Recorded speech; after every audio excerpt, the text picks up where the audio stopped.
Hello friends, आप सभी का स्वागत है इस नए वीडियो में। और आज की इस वीडियो से मैं वादा करता हूं कि आपका बहुत सारा पैसा सेव होगा, बच जाएगा, जो आप अननेसेसरी इन्वेस्टमेंट प्लान या इंश्योरेंस प्लान या टर्म इंश्योरेंस पे आपका खर्च होता है। क्योंकि बहुत बार ऐसा होता है कि हमको सही जानकारी नहीं होती, जिसके माध्यम से हम कुछ भी कोई भी इंश्योरेंस ले लेते हैं, जिसकी वजह से हमारा बहुत सारा पैसा चला जाता है। और कई बार बहुत बार ऐसा देखा है मैंने कि हर सारी इंश्योरेंस सब चीजें सबके लिए नहीं बनी होती। कुछ स्पेसिफिक चीजें हर किसी के लिए अलग अलग हैं, कारगर होती हैं, आपको सिर्फ वही लेना चाहिए। तो इन सारी बातों को आज हम इस वीडियो के माध्यम से डिस्कस करेंगे। और आप लास्ट तक जरूर इस वीडियो को बने, जिससे कि आपको बहुत सारी चीजें, बहुत सारी कंफ्यूजन जो है वो आपको क्लियर हो जाए। सबसे पहले बात करेंगे कि LIC इंश्योरेंस है या इन्वेस्टमेंट है। तो अगर हम लोअर मिडिल क्लास की बात करें तो लोअर मिडिल क्लास के लिए LIC इंश्योरेंस भी है और इन्वेस्टमेंट भी है। बट अपर मिडिल क्लास या जो रिच की कैटेगरी में आते हैं उनके लिए LIC नहीं बना है। उनको LIC की पॉलिसी लेना भी नहीं चाहिए, कोई मतलब नहीं है। जितना आपका इन्वेस्टमेंट जो आप करेंगे, LIC में जो भी प्रीमियम देंगे, उसका जो भी रिटर्न आएगा ना, उतना इन्फ्लेशन एटलीस्ट बराबर कर देगा। तो आपके पास ऑप्शंस हैं SIP करने के, आपके पास रियल एस्टेट में पैसा लगाने के। तो आपके लिए रिच के लिए और अपर मिडिल क्लास के लिए LIC नहीं बनाए। LIC सिर्फ बनाए लोअर मिडिल क्लास के लिए और मिडिल क्लास के लिए।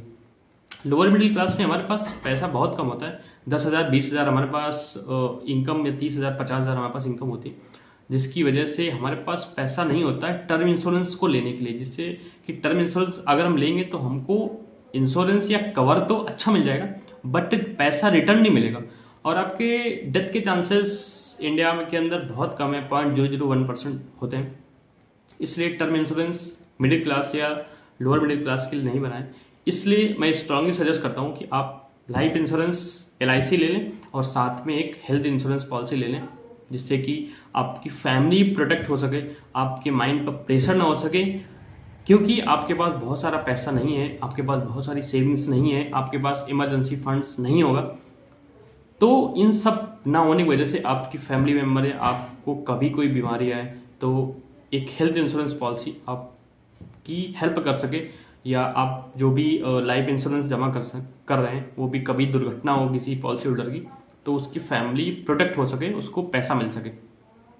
जैसे एक जनरल सा हम लोग बात करते हैं कि अगर लाइफ इंश्योरेंस का एक प्लान है, जिसकी हम बात करते हैं, जिसका टेबल नंबर होता है 717 और प्लान का नाम है जीवन लक्ष्य, उसको हम लोग कन्यादान पॉलिसी बोलते हैं। अगर पॉलिसी होल्डर की डेथ होती है तो वो इतनी अच्छी पॉलिसी है कि उस पॉलिसी का प्रीमियम बंद हो जाता है और वो पॉलिसी LIC खुद भरेगा, और जितना इंश्योरेंस होगा उसमें जो भी कवर होगा वो ऑन स्पॉट उसकी फैमिली को मिल जाएगा, पॉलिसी होल्डर की। और उसका 10%, यानी 20 लाख की पॉलिसी है तो उसका 10% 2 लाख रुपए उसकी फैमिली को पर ईयर मिलेगा, जब तक वो पॉलिसी चलेगी तब तक। और साथ में जो भी मेच्योरिटी मिलनी होगी, मान के चलेंगे 35 लाख की मेच्योरिटी अगर मिलनी है तो वो लास्ट में तब भी मिलेगी। तो एक लाइफ इंश्योरेंस कवर आपकी फैमिली को पूरी तरीके से प्रोटेक्ट रखता है। इसलिए लाइफ इंश्योरेंस मिडिल क्लास और लोअर मिडिल क्लास के लिए मैंडेटरी है, करना ही चाहिए। सेकंड बात करते हैं कि टर्म इंश्योरेंस किसको लेना चाहिए। टर्म इंश्योरेंस सिर्फ और सिर्फ अपर मिडिल क्लास को और रिच कैटेगरी के लोगों को ही लेना चाहिए, क्योंकि उनको अगर टर्म इंश्योरेंस का पैसा वापस नहीं मिलेगा तो उनको कोई दिक्कत नहीं, उनके पास बहुत सारा पैसा है, तो उनके लिए टर्म इंश्योरेंस ठीक है। जो भी लोग अपनी इनकम के हिसाब से देख लें, जो भी रिच की कैटेगरी में आते हैं या जो अपर मिडिल क्लास की कैटेगरी में आते हैं, वो सिर्फ टर्म इंश्योरेंस ही लें, बाकी उनके लिए LIC नहीं बनाए। अब हम लोग बात करते हैं हेल्थ इंश्योरेंस की। हेल्थ इंश्योरेंस की जो पॉलिसी है वो लोअर मिडिल क्लास और मिडिल क्लास के लिए तो मैंडेटरी, मैंने बताया।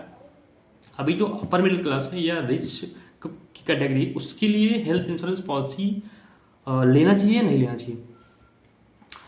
जो हेल्थ इंश्योरेंस पॉलिसी है उसका खर्चा बहुत ज़्यादा तो नहीं आता है, लेकिन अगर आपके पास बहुत सारा पैसा है, मान के चलें कि आप अगर रिच की कैटेगरी में आते हैं, तो रिच की कैटेगरी में आपके पास इमरजेंसी फंड भी है, आपके पास बहुत सारा पैसा भी है, तो आपको हेल्थ इंश्योरेंस पॉलिसी लेने की कोई ज़रूरत नहीं है। क्योंकि आप के पास जब भी कोई फैमिली मेम्बर बीमार होगा या कोई भी ऐसी प्रॉब्लम आएगी, तो आपके पास इनफ पैसा है उसका ट्रीटमेंट कराने के लिए। तो तो आप व्यर्थ में पैसा एक हेल्थ इंश्योरेंस को मत दें एज अ भेड़ चाल कि सब हेल्थ इंश्योरेंस पॉलिसी ले लें तो हम भी हेल्थ इंश्योरेंस पॉलिसी ले लें। अब अपर मिडिल क्लास जो लोग हैं वो हेल्थ इंश्योरेंस पॉलिसी ले लें, क्योंकि कई बार क्या होता है कि बीमारी हमको नहीं पता होती कि किस टाइप की बीमारी आ रही है। कि आज के टाइम पे बहुत सारी बड़ी बड़ी बीमारियां चल रही हैं जिनमें बहुत सारा पैसा लग जाता है, हमको पता भी नहीं चलता। तो जो भी अपर मिडिल क्लास के लोग हैं उनके लिए हेल्थ इंश्योरेंस पॉलिसी मैं सजेस्ट करता हूँ, वो हेल्थ इंश्योरेंस पॉलिसी और साथ में टर्म इंश्योरेंस, वो दोनों ले लें। तो मैंने 4 टाइप की कैटेगरी बताई जो अपने इंडिया के अंदर है: lower middle class, upper middle class और रिच या इन्फ्लुएंट, जो हम लोग को रिच की कैटेगरी में जो लोग आते हैं। तो जो भी लोअर मिडिल क्लास या मिडिल क्लास है उनके लिए LIC यानी इंश्योरेंस, लाइफ इंश्योरेंस और साथ में हेल्थ इंश्योरेंस। जो हमारा अपर मिडिल क्लास है उसके लिए टर्म इंश्योरेंस और साथ में हेल्थ इंश्योरेंस पॉलिसी। और जो भी फोर्थ क्लास यानी रिच क्लास है, रिच क्लास के लिए सिर्फ और सिर्फ टर्म इंश्योरेंस, उसके लिए कोई नीड नहीं है हेल्थ इंश्योरेंस पॉलिसी को लेने की। तो उम्मीद करते हैं कि आपको आज का इस वीडियो के माध्यम से बहुत सारी जानकारी जो आपको मिली होगी सीखने को। और ऐसे और वीडियो देखने के लिए आप चैनल को फॉलो करके उसका बेल आइकन जरूर प्रेस कर लें, क्योंकि बहुत सारी इन्फॉर्मेशन है जो आपको हेल्प करेगी आपके इंश्योरेंस डिसीजन पे, फाइनेंस के डिसीजन पे, या आपकी लाइफ में वैल्यू ऐड करने की, आपका पैसा बचाने की। आप, मेरा पूरा फोकस है कि आप कैसे पैसा बचा के उसको बढ़ा सके। Thank you so much.